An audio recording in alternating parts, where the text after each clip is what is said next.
वह राज्य के सरकारी तथा मान्यता प्राप्त माध्यमिक उच्च माध्यमिक विद्यालयों में विभागीय अधिसूचना के तहत निर्धारित अवकाश तालिका के अनुरूप ही नामांकन, पंजीयन, परीक्षा आदि कार्यों के साथ साथ प्रशिक्षण कार्यक्रमों को भी आयोजित कराना सुनिश्चित करावे।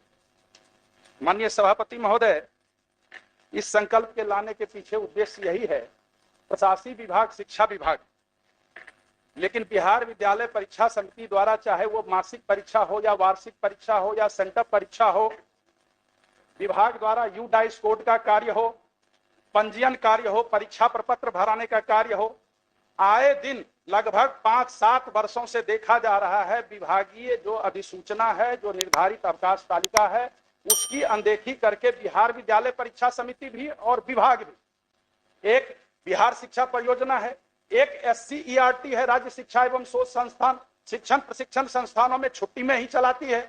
तो ये कहां का नियम है? एक तरफ प्रशासनिक विभाग छुट्टी निर्धारित करती है, दूसरी तरफ छुट्टी के दिन परीक्षा लिया जाता है।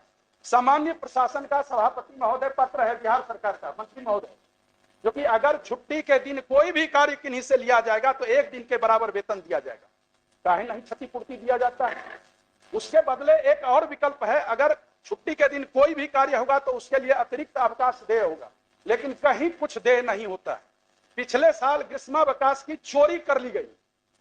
मतलब हम इस सबको इसलिए कह रहे हैं, सभी सदन जान रहे हैं, सदन में भी ये बात उठी थी, ग्रीष्मावकाश में छात्र छात्राओं के लिए अवकाश निर्धारित था और शिक्षकों को ग्रीष्मावकाश में सिर्फ स्कूल में बैठने के लिए कहा गया। तो ये क्या विभाग में हो रहा है। अभी भी मंत्री महोदय को हम धन्यवाद देते हैं, मुख्यमंत्री महोदय को भी धन्यवाद देते हैं, जो कि 10 से 4 बजे का जो समय था, जो दैनिक अवकाश जो विद्यालय संचालन का था, उसमें शनिवार को मंत्री महोदय छोड़ दिया गया है। शनिवार को मुख्यमंत्री महोदय ने विधानमंडल में ही कहा था, आपने भी कहा था, शनिवार को सब दिन हाफ डे होता था।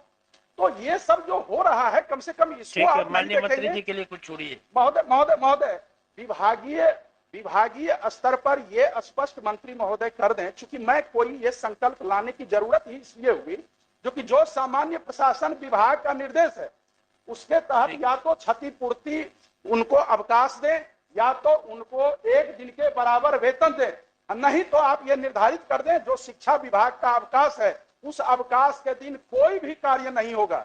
चाहे विविध प्रोत्साहन योजना हो वो भी खोल दिया जाता है। छठ के दिन पूजा है, लोग अर्घ देने जाएंगे, उस दिन ऑनलाइन आप नामांकन कीजिए, रजिस्ट्रेशन कीजिए, अब टीचर वहां बैठे रहेंगे, तो छुट्टी क्यों दे? तो मंत्री महोदय इसको संजीदगी से सहानुभूति, ठीक है, और शनिवार को हाफ डे को देखा। माननीय सभापति महोदय, माननीय सदस्य को पहले तो विभाग को धन्यवाद देना चाहिए। ये महिलाओं के कहने पर हमने जितिया पर्व पर कभी छुट्टी नहीं रहती थी, हमने दिया। छठ के पर्व पर 1 दिन अतिरिक्त अवकाश दिया क्योंकि महिलाओं की संख्या शिक्षा विभाग में ज्यादा है। तो इसका भी उनको जिक्र करना चाहिए कि अगर हम लोग संवेदनशील नहीं रहते तो छठ पर अतिरिक्त, जबकि वो सरकारी घोषित नहीं सरकार, लेकिन नहीं। और दूसरी बात है कि हाँ, लेकिन जहां तक प्रश्न है कि हम लोग जो सरकारी अवकाश घोषित है, हम लोग कोशिश कर रहे हैं, कभी कभी उसमें विसंगति हो सकती है, बट सामान्यतः हमने निर्देश दिया है कि जो भी सरकारी अवकाश है वो आप उस पर छुट्टी और काम न लें। लेकिन ये भी एक चैलेंज है, माननीय सदस्य ने इसका जिक्र नहीं किया, कि आज 6 लाख से ज्यादा शिक्षक हैं। जब 6 लाख शिक्षक को आप सोच लें कि अगर मुख्यालय में SCERT में ट्रेनिंग करानी हो और सभी डायट्स में जो जिलों में ट्रेनिंग करानी हो और सिर्फ 5 ही दिन एक सप्ताह में और साल में 2 बार करानी हो, तो कुछ व्यवधान बीच में आएंगे, कुछ व्यवहारिक कठिनाइयां आएंगी।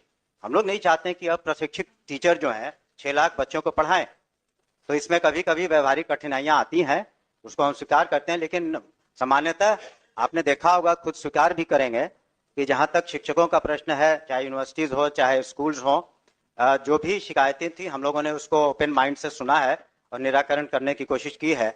और जो गतिरोध था तरह तरह के, उसमें तो निश्चित रूप से कमी आई है। और हम लोग संवेदनशील हैं कि जो भी माननीय सदस्य लगातार हमसे मिलते रहे हैं, सभी माननीय सदस्य, और उनकी बातों पर हमने अमल भी किया है। लेकिन कुछ व्यवहारिक कठिनाइयां आती हैं प्रशासन में, और इतने बड़े महकमा को 75,000 स्कूल हैं, 6 लाख से ज्यादा शिक्षक हैं और यूनिवर्सिटीज के अलग अपने इश्यूज हैं, तो उसमें कुछ एग्जाम कराने में या ट्रेनिंग कराने में कुछ व्यवहारिक कठिनाइयां आती हैं, लेकिन जानबूझ करके इस ख्याल से कि किसी शिक्षक को असुविधा हो या कर्मचारी को असुविधा हो, ऐसी बात नहीं है। हम लोग उसका ख्याल रखते हैं और भविष्य में भी रखेंगे। इसलिए माननीय सदस्य से अनुरोध है कि अपना संकल्प वापस लें।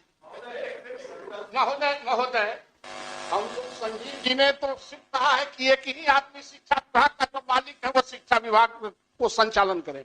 कई मालिक बन जाते हैं, कई महावत बन जाते हैं, इसके चलते कठिनाई हो रही है। और महोदय, कुछ तो अव्यवहारिक बात माननीय मंत्री ने कहा, कुछ प्रॉब्लम। हम लोग संजीव जी ने तो सिर्फ कहा है कि एक ही आदमी शिक्षा विभाग का जो मालिक है वो शिक्षा विभाग को संचालन करे। कई मालिक बन जाते हैं, कई महावत बन जाते हैं, इसके चलते कठिनाई हो रही है। और महोदय, कुछ तो अव्यवहारिक बात माननीय मंत्री ने कहा, कुछ प्रॉब्लम होता है महीने महीने परीक्षा, 7 दिन 6 दिन परीक्षा होता है तो 6 दिन ऐसे गया क्लास, 7 दिन कॉपी दिखाता है तो 7 6 13, 5 गो छुट्टी होता है तो 13 आप 5 आप जोड़ लें महोदय, 18।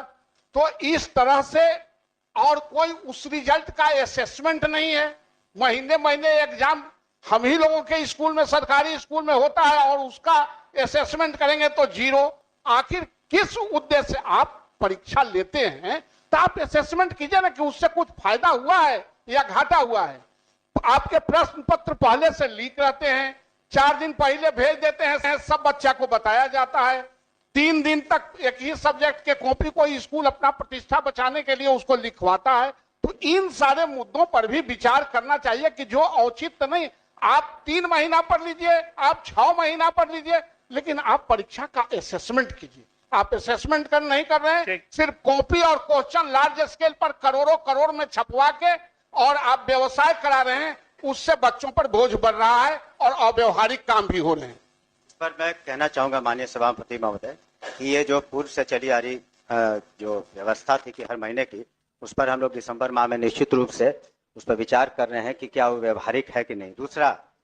दूसरी बात ये भी है कि अनुश्रवण के दौरान हम लोगों ने ये भी कहा है डिस्ट्रिक्ट एजुकेशन ऑफिसर को, जिनको अभी तक जो बहुत सारे कंस्ट्रक्शन इत्यादि के कामों में थे उससे उनको मुक्त कर दिया है हम लोगों ने। तो अब स्कूल्स की ग्रेडिंग भी हम लोग करना इसी वजह से चाहते हैं, इस ख्याल से नहीं कि कोई स्कूल अगर ग्रेडिंग में नीचे हो तो वहाँ पर किसी शिक्षक को हम लोग गलत व्यवहार करेंगे या उन पर कार्रवाई करेंगे। इसलिए हम लोग ग्रेडिंग करना चाहते हैं कि वैसे स्कूल जो अपने परफॉर्मेंस में थोड़े नीचे हैं उनको ऊपर कैसे लाया जाए। तो ये जो बात आपने परीक्षा की कही, उसको व्यवहारिकता के दृष्टिकोण से हम लोगों ने देखा और दिसंबर में उस पर निश्चित रूप से एक निर्णय ले लेंगे। अब वापस लीजिए अपना संकल्प आप तो वापस ले लें। बात को बहुत देर तक नहीं। सर इसको लाए हैं तो संक्षिप्त में समय सर निर्धारित है। मैं सर 33 दिनों का जो ईएल है वो भी पत्र निर्गत नहीं हुआ है। आपने ग्रीष्मावकाश की कटौती कर ली। दूसरी बात महोदय, बस सब बात आ गई, कंक्लूड सर, वो नहीं आई थी, बस कंक्लूड कर रहा हूं। दूसरी बात, आप अतिरिक्त वेतन दें, अतिरिक्त अवकाश दें, ये आप सुनिश्चित करें। बस मेरा तो यही सवाल है, और तो कोई सवाल नहीं है। ना पूर्ण वेतन दिसंबर में सब कर रहे हैं, राज्यकर्मी का वेतन मान, ना पूर्ण वेतन मान। माननीय मंत्री ने आपसे आग्रह किया है। आपके इस वचन से, जो कि मैं इसको दिसंबर तक में देखूंगा, परीक्षा के मामले में भी और अवकाश के मामले में भी प्रशासनिक विभाग ही कार्य कराएगा। आप कृपया अपने स्तर से बिहार विद्यालय परीक्षा समिति और शिक्षण प्रशिक्षण संस्थान को भेज दें पत्र, उसके बाद मैं वापस लेता हूं। ठीक, संकल्प अनुमति से वापस लिया गया।